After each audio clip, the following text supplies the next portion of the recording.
Well, ladies and gentlemen, welcome to the next chapter, next episode of the introduction of cybersecurity. Today I will talk about the security operations. In the forthcoming one and a half hour, we will see that how long it will take. I will talk about why security operations, operating in a secure manner and operating the security information security is important, and which standards are trying to direct us in this sense. So, let's start the presentation and let's start with the first question. Who are we and what are we doing? So as you can see on this meme, generally I will talk about the job of the security engineers. The security engineers or the security operators or the information security engineers or the guys who are responsible for the IT security tools. I'm just trying to tell you these so many names because if you check the European Cybersecurity Skills Framework, which was published by the European Agency on Cybersecurity, NIST, you can find that kind of role in a very specific way with so many different names. So the IT security engineers, those who are operating in general, are responsible for operating those IT stuff, the IT security, which belongs to the information security group. But I'm trying to separate two different things, and I'm trying to tell you that not only the security engineers are responsible for the secure environment, but the IT operators, those who are maintaining the IT, the general IT, are also has a responsibility for the secure operations of their stuff. So what does it mean? IT security operations means, in one hand, that we have the IT security related logical safeguards, countermeasures like antivirus software or VPN or firewall, which should be maintained by the IT security department. But the operating systems, the cloud-based services, the virtual machines, the applications, the databases should also be maintained on a secure way. Therefore, security is a common responsibility inside the organizations. So, following that approach, I think that it really worth to first understand then what does it mean, security operations. And it's not really easy to define what should be covered with secure operations. So I need to just have some support from two different standards which are trying to cover everything in general in IT security. And these two standards are the NIST Special Publications Series 800 and Series 1800. And these two standards sets are covering those steps that should be mentioned in that sense. I will focus more on the NIST SP 800 series because maybe it's better developed and is better known, and in Hungary in the relevant ministerial decree which defines that how the NIS2 directive should be fulfilled is based on the NIST Special Publication 853 Revision 5. But in this series there are a vast amount of different recommendations that how security operations should be done. So security operations and secure operations are meaning somewhere the same. We have an IT device, IT or IT security device, so something which is running on a hardware and has a software and may be connected to a network, and we should operate that kind of hardware with the software connected to the network, keeping in mind that these devices can be hacked. And we want to avoid that these devices, these equipments, these IT assets would be hacked. How can we avoid it? Well, we have to configure it on a secure manner. Configuring, and I think that this is the key word here, we have to set up everything in our IT environment on with a secure configuration. Secure configuration means, for example, in case of an operating system, is just finding that what kind of baseline would be useful to configure this operating system. But in case of a direct IT security equipment, it means that, for example, a SIEM system, security incident and event management system, so that specific cybersecurity tool, how it can be configured to support the IT security operations. So keeping in mind these two senses, these two sets of the operation, I think that both the NIST SP 800 series and the 1800 series can be used very successfully on a daily operation of a company. So let's go into the details, and let's start it with the first one, the SP 853. So this standard is now the baseline for the IT security management systems in the United States, and it is used as a mandatory standard, mandatory recommendation in case of federal IT systems. In Hungary, as I mentioned, we are using the ST 853 as the base of the governmental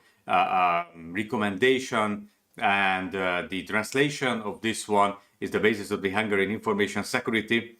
And now, following the 7 per 2024 decree of the Prime Minister Cabinet Office, I think that it's obvious that we are using that one as the version 5 of this standard as the basis of how to set up an information security management system. And in this recommendation, in this standard, we can find a lot of mentioning that how security operations should be done, what is happening as soon as we are trying to fulfill the requirements of this standard.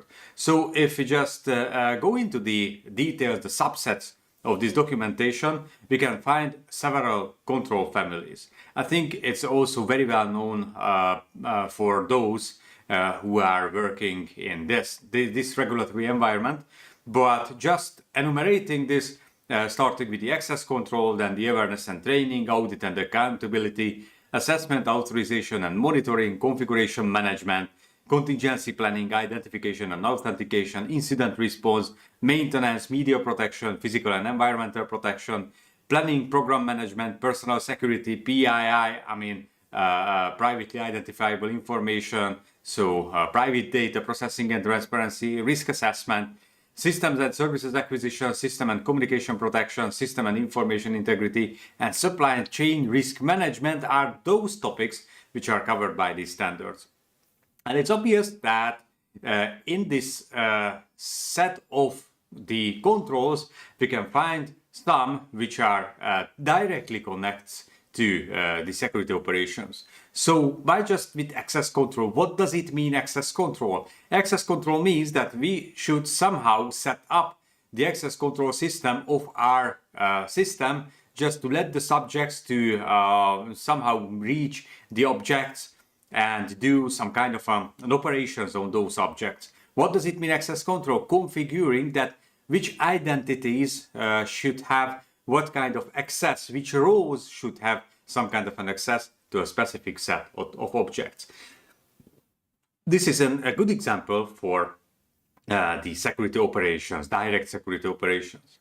Audit and accountability, what does it mean? We should somehow collect the information from the system that who has done what in the system, and should set up the accountability of the specific subjects. What does it mean? We have to configure the log management systems, the SIEM systems, to be able to get the relevant security data from the infrastructure. This is security operations. But on the other hand, we have to configure the log sources, like for example the operating systems or the applications, to be able to provide the logs that should be sent over the network. This is the secure operations of the networks, because somehow we should find out that how the endpoints, how the log sources should be configured in order to be able to produce the logs that will be transmitted to a central log management system.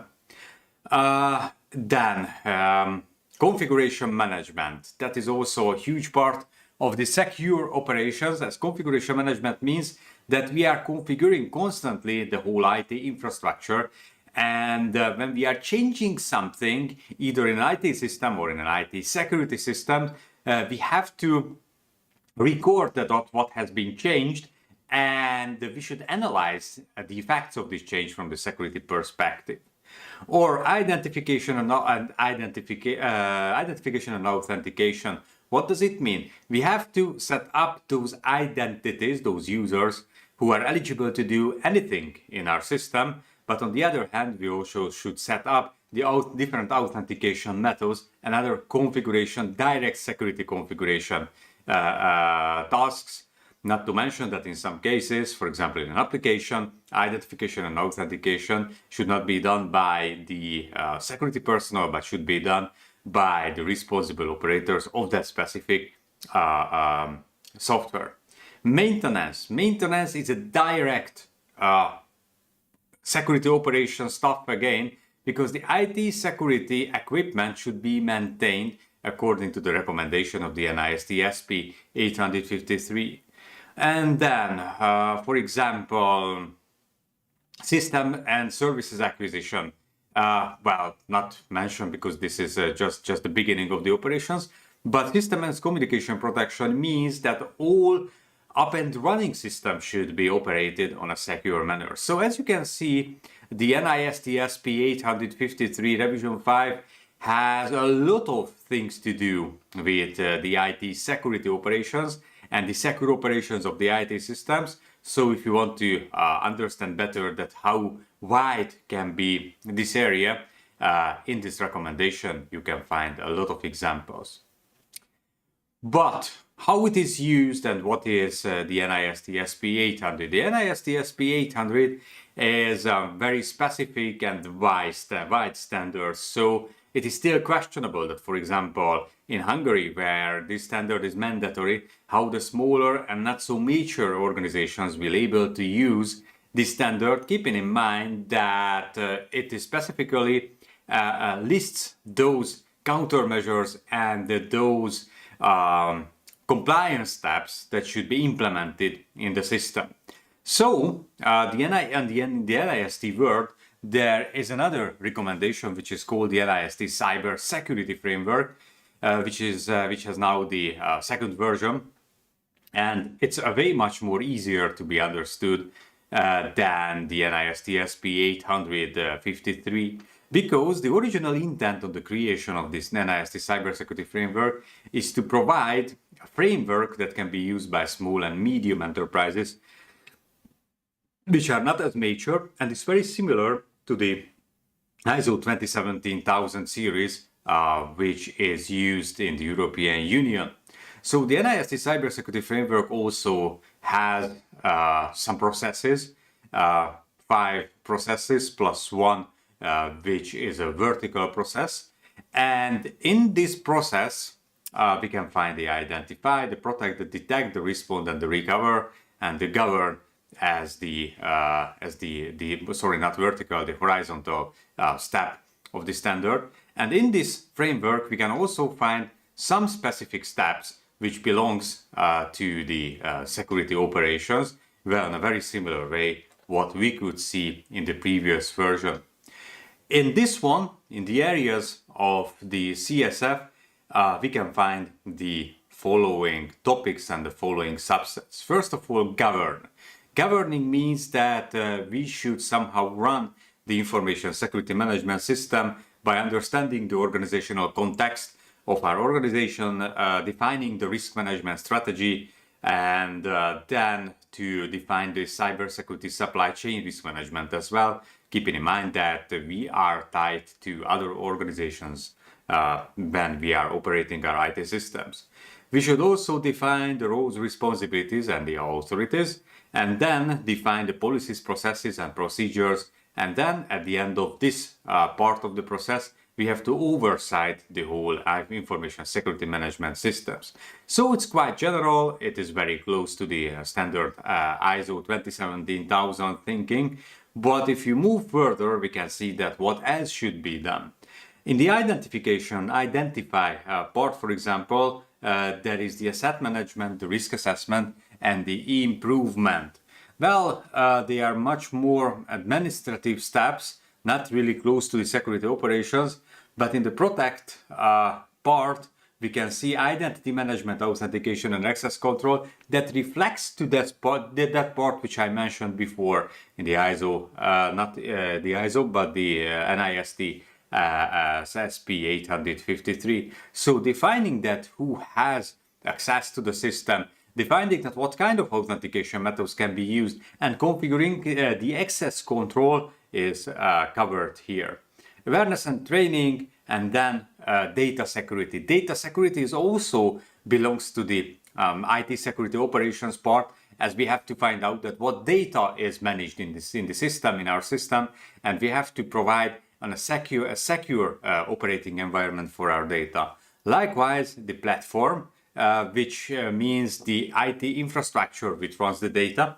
And last but not least, we should also think of the technology infrastructure resilience, which provides the availability of the IT infrastructure. In the detect part, we can see the continuous monitoring and the adverse event analysis. The continuous monitoring, logging, and using the same system is also belongs to IT security operations. And then we have the response with incident management, incident analysis, incident response reporting and communication, and the incident mitigation. The incident mitigation part also means something to touch the IT system and to somehow contain and solve the issues that was caused by the incident. At last, in the recovery part, we can see the incident recovery plan execution and the incident recovery communication. So many parts of the NIST cybersecurity framework has some kind of a connection towards the security operations and the operations of the IT security environment. And again, if you want to get a more understandable way of how IT security operation is done, the NIST CSF can also be a good choice.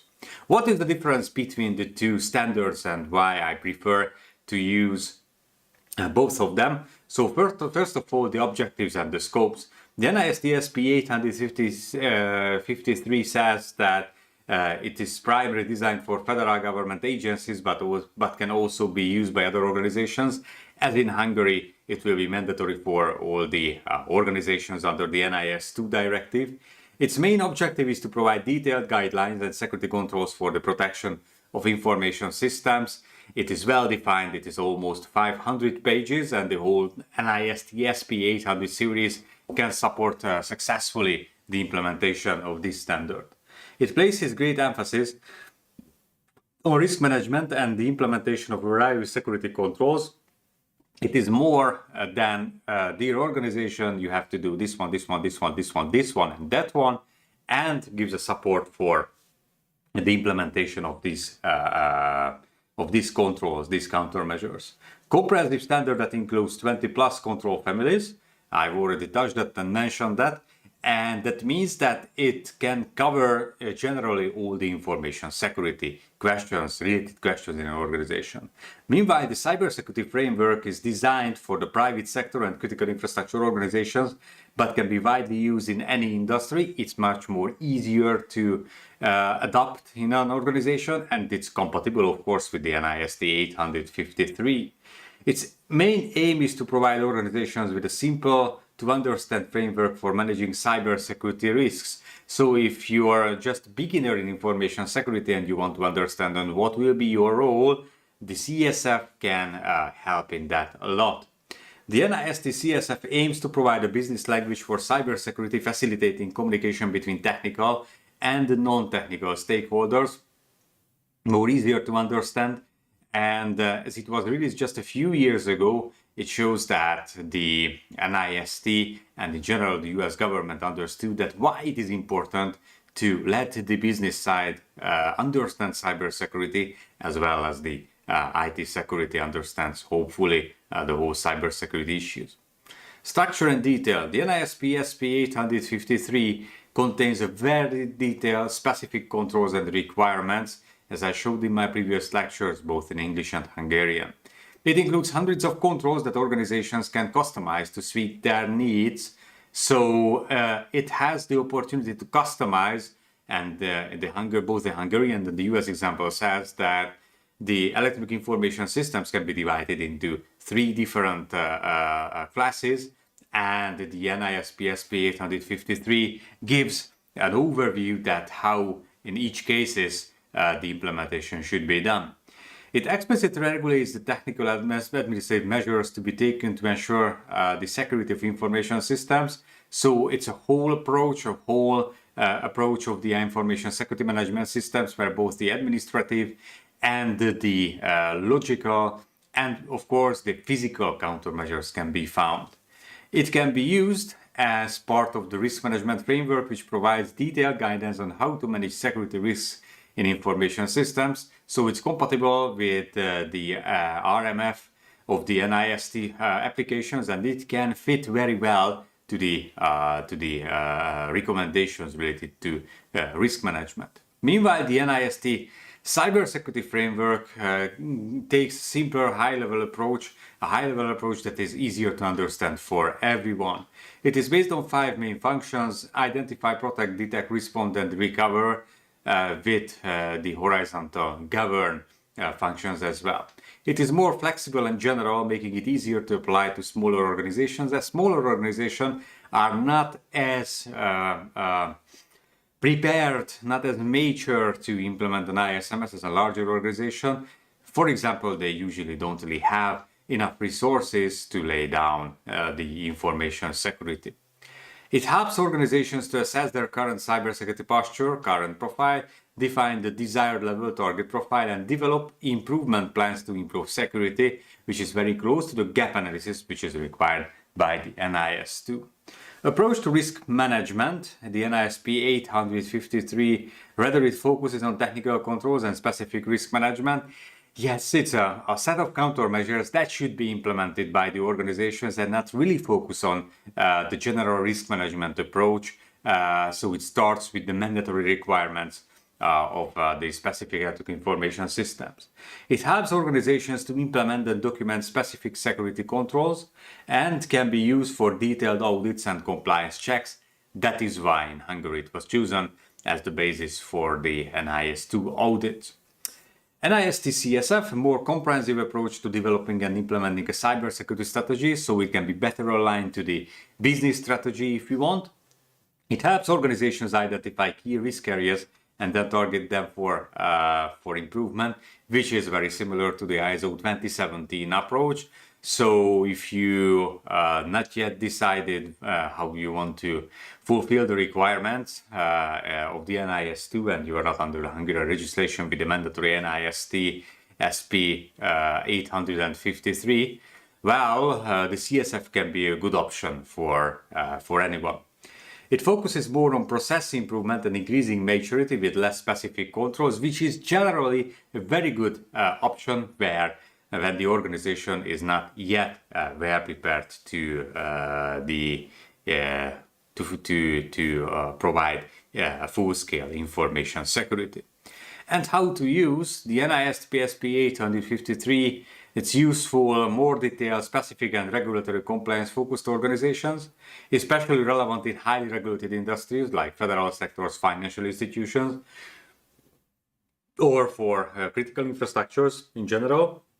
It requires the organization to have a deep knowledge of the standards and the ability to implement each control properly. So that is why at least someone who has compliance knowledge should be employed by the organizations who are required to fulfill these kind of requirements. Meanwhile, the NIST CSF can also easily be used by smaller, less regulated organizations that want to improve their cybersecurity practices. It helps align cybersecurity efforts with the business goals of the organizations, and it is often used as a complementary tool with other standards, like the already mentioned ISO 27001. But why information security operations are quite important for the daily operations? Well, at the slide you can see the software development life cycle or system development life cycle. This is a general standardized example how system or software development is done, which usually starts with the requirement analysis, and then comes the design phase, and then implementation and the testing, and then the deployment and maintenance. And in general, in this life cycle, the deployment and especially the maintenance phase is the longest one. So meanwhile, the requirement design, implementation, testing can be quite a short period, maybe just a few months, maybe just 1 year. Later on, the specific software, the specific system will be used for years. It won't be replaced. Maybe it will be improved, maybe it will get some new features, new patches, but in general, the IT system itself should live for years. And that means that for these years, we have to provide a sustainable and predictable security for the system. So it is not enough to buy the security. It is not enough to let the security be part of the software, but we also maintain the security, keeping in mind that the risk environment is constantly changing. Therefore, the IT systems, not just IT security, but the general IT should also reflect to this changing risk environment. So information security is a process, not an atomic event. It is a process that should be maintained throughout these years. And in the environment where the IT is running, that is also changing. So not just the risk environment, but also the IT environment is changing constantly. Secure operations cover the hardware, the software, the network, the people, the buildings, everything that is connected to the information security, protecting the information, protecting the data, the source of the information, and protecting the IT which holds and which processes the data. So in general, it means that whoever is responsible for the IT system or the data, he or she should always keep in mind that the confidentiality, the integrity, and the availability of the information should be maintained and should operate these IT systems with specific care on information security. I will just give you a few examples that how IT security operations are done and which are the basic processes, and I will start with the asset management, because asset management means that we know that which assets are important for us, which data, which IT infrastructure are connected to a business process where information is created. And quoting here the NIST Cybersecurity framework, for example, we can see that what should be done by those who are responsible for the asset management. So starting with the inventories of hardware managed by the organization are maintained, inventories of software, services, and systems managed by the organization are maintained, representations of the organization's authorized network communication and internal and external network data flows are maintained, inventories of services provided by suppliers are maintained, assets are prioritized based on classification, criticality, resources, and impact on the mission, inventories of data and corresponding metadata for designated data types are maintained, and systems, hardware, software, services, and data are managed throughout their life cycles. What does it mean? If I want to operate something on a secure way, first I need to know that what it is. I need to know that what kind of hardware, what kind of software, what kind of service, what kind of systems are responsible for the operation of my organization. And if I have this asset, this is the basis of the operations, because the IT operators and the IT security operators will know from this one that what should be operated on a secure manner. Keeping in mind that not all services, not all systems are operated by ourselves. Some services are provided by third parties, and the third parties should also have a responsibility for secure operations if they are managing our data, our information. This prioritization can be done on the classification, criticality of the resources, but we've already talked that in the risk management topic. The inventories should have some descriptive language describing that what is in that system And that can also help us to understand that, for example, a specific version of an operating system, how it can be configured on a secure way. And the last point reflects to what I've already mentioned. This is a very, very long time period. So the systems, hardware, software, services, and data should be operated securely throughout their entire life cycle, from the design until the deletion of the data or the service.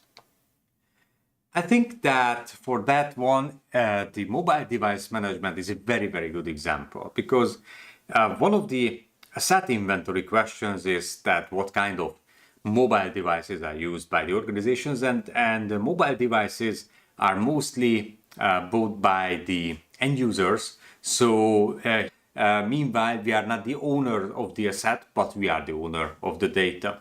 On that slide, you can see some examples that in this specific example, the mobile device management, what kind of operational steps can be mentioned. Starting with, for example, the content management. So we have to have a control on what kind of content is used on the mobile device. Containerization, which means that we can even set up some special containers, secure containers on the end device where the sensitive data, for example, is stored. OS update management. The OS update management should be enforced remotely because if it is not done, maybe the user will be not cybersecurity aware enough to update his or her own operating system.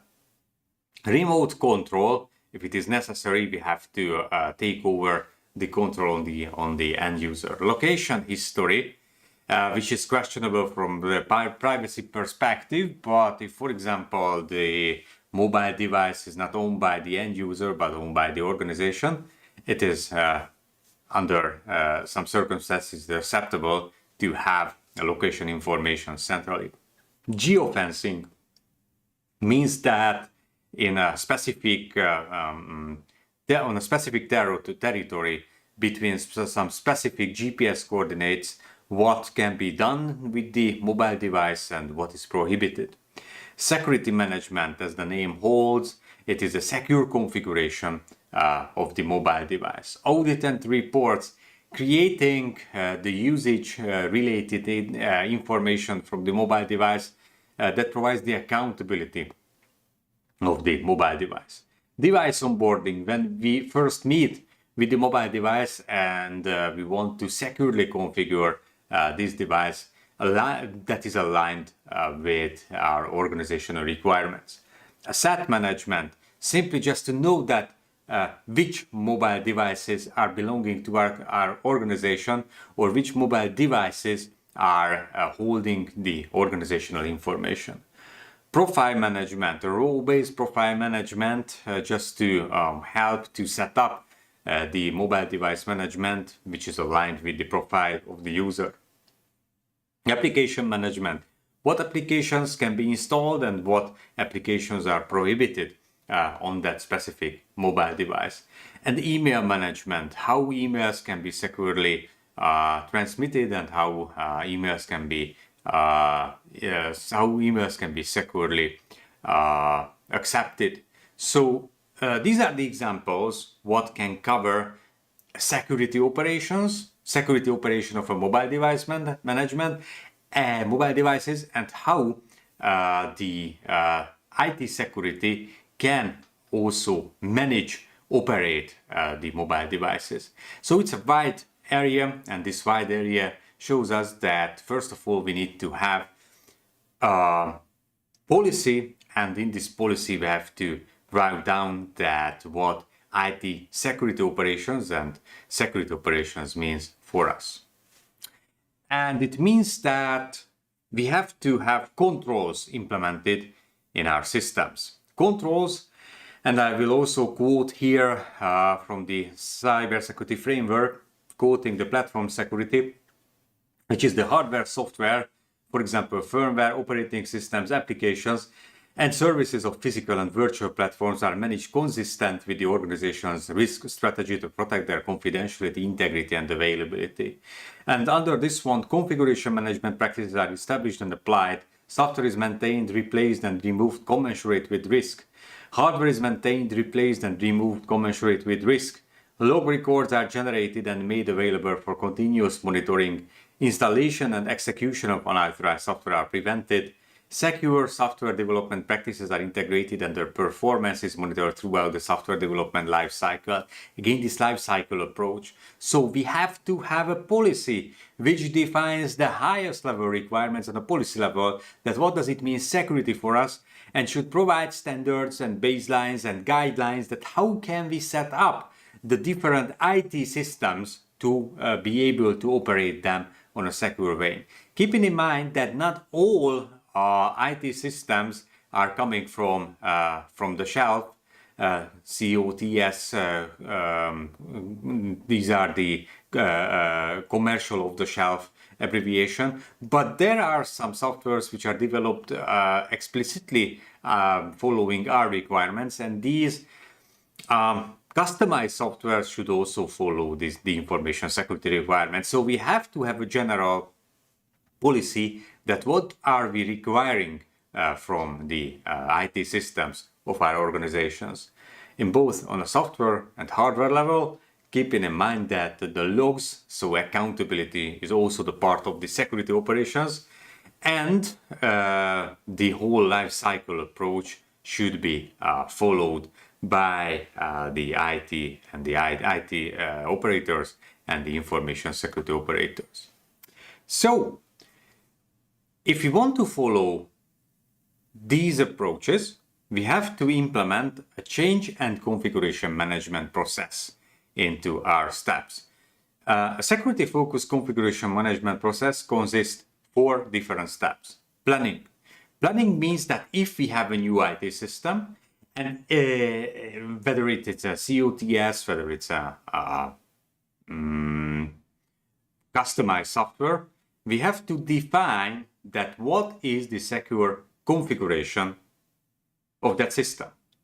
And just jumping out from this context, I want to tell you that, for example, the European Cybersecurity Framework, which is based on the Common Criteria Standards, or the Cyber Resilience Act, which requires the cybersecurity certifications from the different IT running softwares, also have this kind of distinguished approach that if you have a software, you have to also provide the secure configuration guidance. And if you want to be able to securely configure your software, first you have to plan the security of your system. So you need to write down that what does it mean security, even in an operating system, in a customized software, or even in a security-related solution. Identifying and implementing configuration. As soon as we have the planning phase, we need to implement the security configuration and the features that provide security for the product. Identifying and implementing configurations means that after we understood that what is our requirement, we are configuring the solution as it is written in a high-level policy and in the planning documentation. Controlling configuration changes. Configurations are constantly changing because we need to maintenance or operation of the software means that we need to change the operating environment. We need to change how the software is functioning. Therefore, we need to touch sometimes the configuration, the secure configurations, but we need to record the changes, and these changes should be aligned, still should be aligned with the higher level requirements. And then monitoring, that means that we need to monitor the changes, and as a part of the overall security audit, we need to understand that what has been changed, why has been changed, and how these changes are affecting the overall security of the system.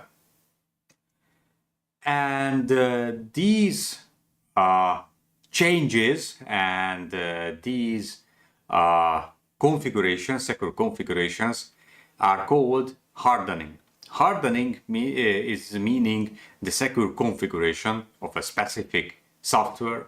So I want to quote here the National Checklist Program, which is maintained by, as you can see, the NIST, the American National Institute of Standards and Technology. And in the National Checklist repository, just Google it and you will find it easily. You can find hundreds of proposed security configurations for different software. So if you are interested in how an Adobe Acrobat Reader, for example, can be configured securely, you can find it in this National Checklist repository. If you want to know that how a Windows 11 or a Mac OS or an iPad OS or whatever can be configured securely, you can find it in this one. And this is quite useful because for those who are responsible for the security operations, this can serve as a baseline, as a starting point to understand that what secure operation means for a specific software. Sometimes these hardening guides are too strict. It means that you can even configure your operating system, your software, and user safety, your application following these hard lines. But you will see that, unfortunately, the overall software cannot be operational because these strict configurations. So the NIST National Checklist Program consists a lot of recommendations, but a recommendation is not something that is mandatory. It is the common sense of the profession. It is a common sense that what security means for a specific software, but it is still just a recommendation. It should be tested. It should be validated whether these configurations are usable in a specific environment. So, in a nutshell, I wanted to tell you these examples connected to the secure operations. If you have any questions, feel free to ask now in the live chat. I'm just checking if there is any comments or any questions. My students who are attending the International Cybersecurity Studies Master Program at the Ludovika University of Public Service in Hungary, of course you can reach me anytime via email. For those who are attending this live stream or will review the stream later on, please just use the chat function and let me know whether you have any questions or not.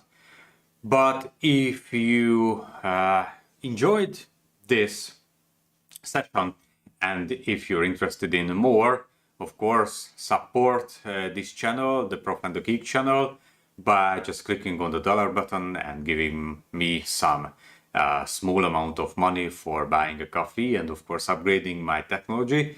For my students, of course, thank you very much for your attendance. I hope it was successful, a little bit well, shorter than 1 hour, that is it was expected, but I think I summarized everything around security operations. So, thank you very much for your attention. Let's meet with another chapter of the introduction of cybersecurity next week. See you later. Bye bye.